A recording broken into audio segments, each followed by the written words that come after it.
सभी शिक्षक शिक्षार्थियों का मैं प्रज्ञान सर यूनिक प्रज्ञान यूट्यूब प्लेटफॉर्म में स्वागत करता हूं। साथियों, आशा करता हूं कि आप अच्छे से होंगे और अपनी तैयारी को बेहतर धार दे रहे होंगे।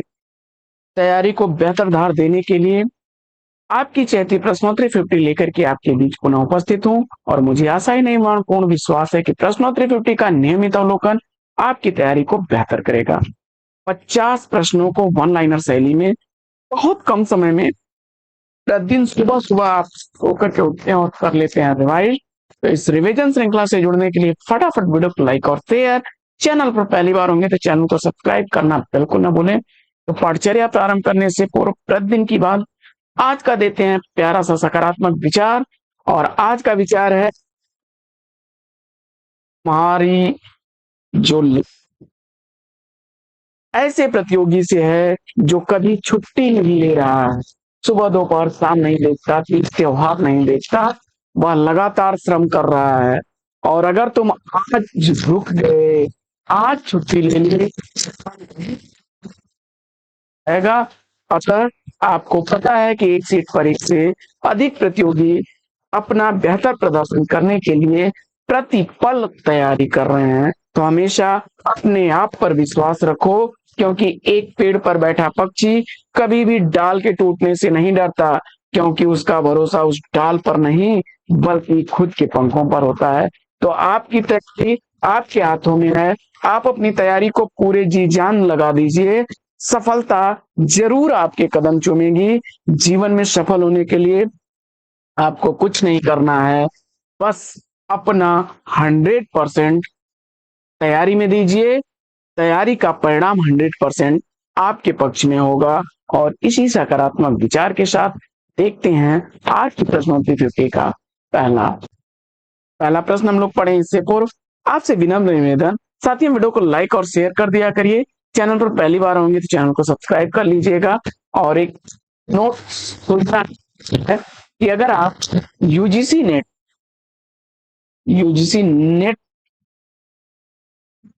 एग्जाम की तैयारी कर रहे हैं तो हमारा एक सेकेंडरी चैनल प्रज्ञान प्राइम है, PRAGYAN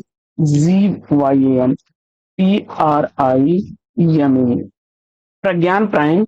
इस पे नेट से यानी हायर एजुकेशन से संबंधित स्पेशल कक्षाएं चलाई जा रही हैं। तो आप इस चैनल पर विजिट करिए और इसको थोड़ा सा प्रमोट करिए, लाइक और शेयर करके इस पर हमारा उत्साह वर्धन करिए। तो प्रयास होगा कि टीचटी पीचटी की तरह नेट की भी कक्षाएं आपको नियमित मिले। तो ये तो थोड़ी सी रिक्वेस्ट आपसे थी। अब बढ़ते हैं आगे। आपके लाइक शेयर और सब्सक्रिप्शन से आपका कुछ नहीं जाएगा, लेकिन हमारा मनोबल बढ़ जाएगा। तो हमारा मनोबल बढ़ाने के लिए प्रज्ञान प्राइम को सर्च करिए और आपको टाइप करना है प्रज्ञान PRAGYAN और PRIME प्रज्ञान प्राइम PRAGYAN प्राइम का PRIME प्रज्ञान प्राइम। पहला प्रश्न है कि मुंडेर पर सूरज आत्मकथा के लेखक कौन है? मुंडेर पर सूरज आत्मकथा का लेखक पूछा जा रहा है। जवाब हो जाएगा रामविलास शर्मा। प्रश्न संख्या 2। दूसरा प्रश्न है कि भोर का तारा एकांकी के लेखक कौन है? भोर का तारा एकांकी लिखी गई है जगदीश चंद्र माथुर द्वारा 1935 ईस्वी। प्रकाशन वर्ष है इस एकांकी का। प्रश्न संख्या 3 है कि प्रेत की छाया उपन्यास के लेखक कौन है? प्रेत की छाया उपन्यास किसके द्वारा लिखा गया उपन्यास है? जवाब हो जाएगा इलाचंद जोशी द्वारा 1944 ईस्वी का प्रकाशन वर्ष है। प्रश्न संख्या 4। चौथा प्रश्न है कि अन्या से अनन्या तक आत्मकथा की रचनाकार कौन है?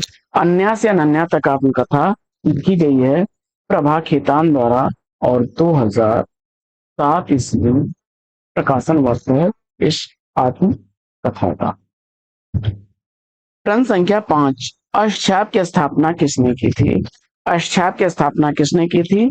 जवाब हो जाएगा विठलनाथ ने अक्षाप की स्थापना 1565 ईस्वी में 4 अपने और 4 वल्लभाचार्य के शिष्यों को लेकर के स्थापना की थी।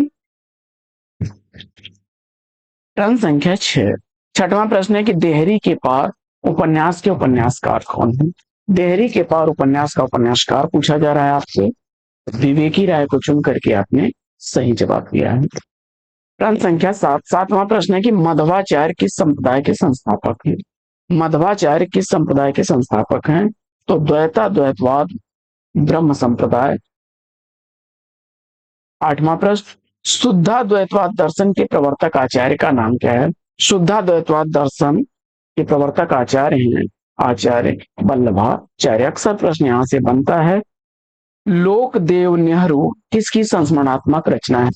लोकदेव नेहरू किसकी संस्मरणात्मक रचना है? इसका आपको जवाब बताना है। तो रामधारी सिंह दिनकर सही जवाब। प्रश्न संख्या 10, 10वां प्रश्न है कि प्राणचंद्र चौहान का संबंध भक्त की किस शाखा से संबंधित है?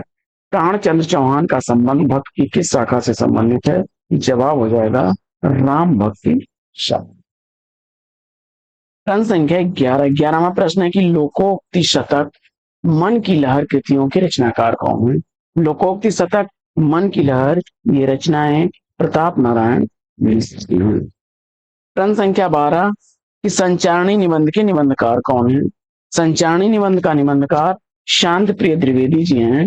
संचारणी निबंध 1939 ईस्वी का प्रकाशित निबंध है। प्रश्न संख्या 13, 13वां प्रश्न है कि प्राणों का सौदा जंगल के जीव कृति के रचनाकार कौन है? प्राणों का सौदा जंगल के जीव पंडित श्री राम शर्मा की रचना है।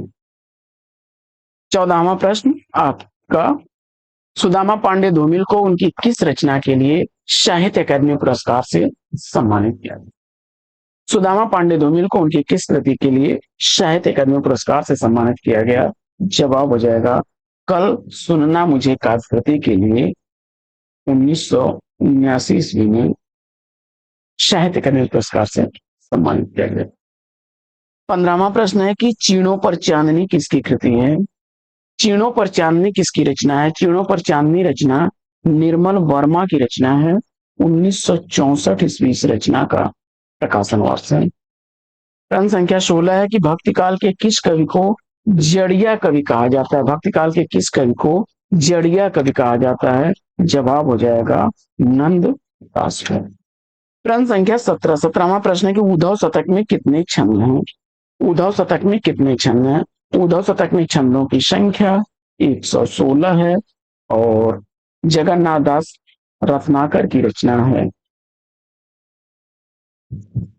प्रश्न संख्या 18, 18वां प्रश्न, सगुन ही अगुन नहीं कछु भेदा, इस तथ्य को तुलसीदास ने किसके द्वारा कहलवाया है? सगुन अगुन नहीं कछु भेदा, इस तथ्य को तुलसीदास ने शिव पार्वती संवाद में शिव द्वारा कहलाया है। रामचरितमानस तुलसीदास की चर्चित अवधी भाषा की रचना है। 19वां प्रश्न है कि उदय भानु मुंशी प्रेमचंद के किस उपन्यास का पात्र है? मुंशी प्रेमचंद के किस उपन्यास का पात्र उदय भानु है? तो निर्मला उपन्यास 1927 ईस्वी का प्रकाशित उपन्यास है। 20वां प्रश्न है कि ब्रज कोकिल के नाम से प्रसिद्ध कौन कवि हैं? ब्रज कोकिल नाम से कौन से कवि हैं जो प्रसिद्धि जिनकी है या उपनाम है? तो सत्यनारायण कवि रत्न। 21वां प्रश्न है कि आंखों की दहलीज उपन्यास के उपन्यासकार कौन है? आंखों की दहलीज उपन्यास मेहरुन्निसा परवेज का है। करबला नाटक के नाटककार कौन है? करबला नाटक काफी इंपॉर्टेंट नाटक और इस नाटक का नाटककार आपने मुंशी प्रेमचंद को चुना। 1928 ईस्वी का प्रकाशित नाटक है। प्रश्न संख्या 23 है कि जहां लक्ष्मी कैद है कहानी के कहानीकार कौन है? जहां लक्ष्मी कैद है यह कहानी लिखी गई है राजेंद्र यादव द्वारा और 1957 ईस्वी प्रकाशन वर्ष है इस कहानी का। 24वां प्रश्न है कि किसकी कविताएं स्वाधीन भारत की इस्पाती दस्तावेज हैं? किसकी कविताएं स्वाधीन भारत की इस्पाती दस्तावेज हैं? तो जवाब हो जाएगा गजानन माधव मुक्तिबोध की। प्रश्न संख्या 25। 25वां प्रश्न है कि अतीत के गर्त से संस्मरण के लेखक कौन है? अतीत के गर्त से संस्मरण लिखा गया है भगवती चरण वर्मा द्वारा। प्रश्न संख्या 26 है कि कविता की तीसरी आंख आलोचनात्मक कृति के लेखक कौन है? कविता की तीसरी आंख आलोचनात्मक कृति किसकी लिखी गई है? तो प्रभाकर सोत्री द्वारा। प्रश्न संख्या 27। प्रयोगवाद के बाद हिंदी कविता की जो नवीन धारा विकसित हुई उसे क्या कहा जाता है? प्रयोगवाद के बाद हिंदी कविता की जो नवीन धारा विकसित होती है उसको कहा जाता है नई कविता। प्रश्न संख्या 28 है कि पंच पांडव चरित्रास के रचनाकार कौन है?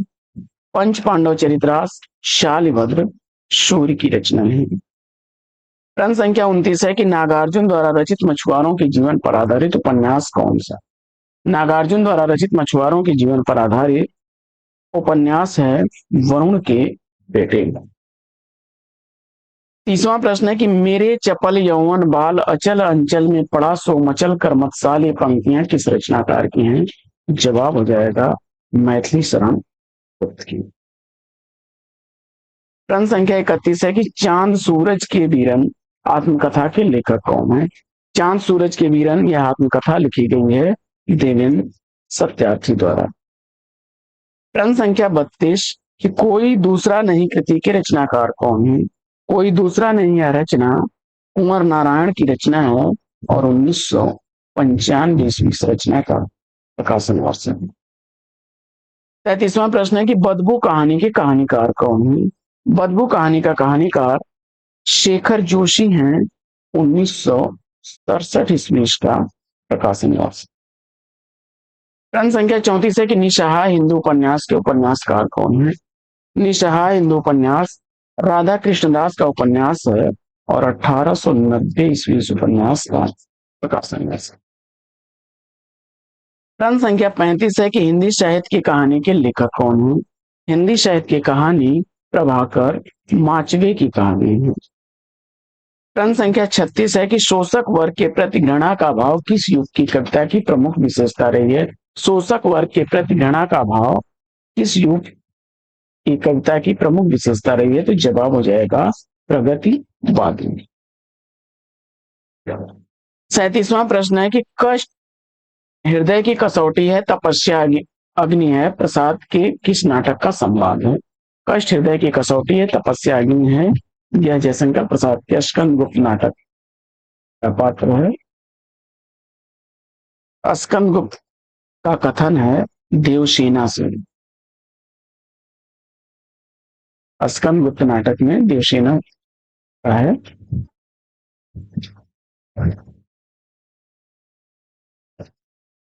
38वां प्रश्न है कि हमारे साहित्य निर्माता आलोचना ग्रंथ के लेखक कौन है? हमारे साहित्य निर्माता यह आलोचना ग्रंथ लिखा गया है शांत प्रिय द्विवेदी द्वारा। प्रश्न संख्या 39 द्विवेदी युग का नामकरण किस कवि के नाम पर किया गया? द्विवेदी युग का नामकरण किस कवि के नाम पर किया गया? जवाब हो जाएगा आचार्य महावीर प्रसाद द्विवेदी। प्रश्न संख्या 40 है कि विश्व हिंदी सम्मेलन 1983 ईस्वी में कहां पर हुआ था? विश्व हिंदी सम्मेलन 1983 ईस्वी में कहां हुआ था? तो जवाब हो जाएगा दिल्ली में। और प्रश्न संख्या 41 है कि घुटन आत्मकथा के लेखक कौन है? घुटन आत्मकथा के लेखक रमाशंकर आर्य हैं और 2005 ईस्वी प्रकाशन वर्ष है इस आत्मकथा का।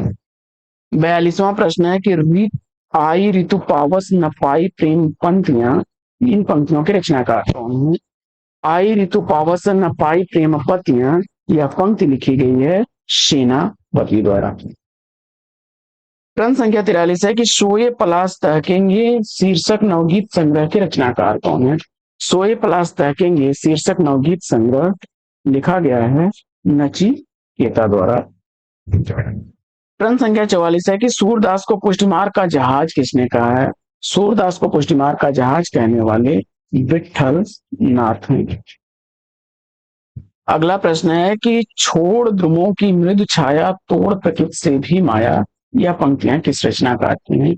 छोड़ ध्रुवों की मृदु छाया तोड़ प्रकृति से भी माया, यह पंक्तियां हैं सुमित्रा नंदन पंथ की। अगला प्रश्न है कि आर्य समाज की स्थापना कब हुई थी? आर्य समाज की स्थापना कब हुई थी? तो जवाब हो जाएगा दयानंद सरस्वती ने आर्य समाज की स्थापना 1875 ईस्वी में की थी। 47वां प्रश्न है कि रसखान कवि का वास्तविक नाम क्या था? रसखान कवि का वास्तविक नाम सैयद इब्राहिम था।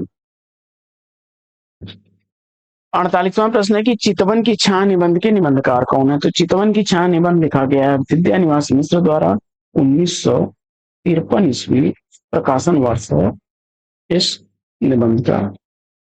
प्रश्न संख्या 49 है कि प्रकाश, बीना, मोहन राकेश के किस कहानी के पात्र हैं? प्रकाश, बीना, मोहन राकेश के किस कहानी के पात्र हैं? जवाब हो जाएगा एक और जिंदगी। प्रश्न संख्या 50, कविता घेराव में किसी बौखलाए हुए आदमी का संक्षिप्त एकालाप है या पंक्तियां किसकी हैं? कविता घेराव में किसी बौखलाए हुए आदमी का संक्षिप्त एकालाप है या पंक्ति है सुदामा पांडे धूमिल। तो साथियों, आज की यह पाठचर्या आपको कैसी लगी कमेंट्स करके जरूर बताइए। आज की इस पाठचर्या में लेते हैं परिणाम, फिर मिलेंगे आपसे अगली वीडियो में एक नए प्रश्न, एक नया टॉपिक, एक नया अंदाज में। तब तक के लिए लेते हैं आपसे विदा। आपका जीवन मंगलमय हो, बेस्ट विशेष बेस्ट ऑफ लक। जय हिंद।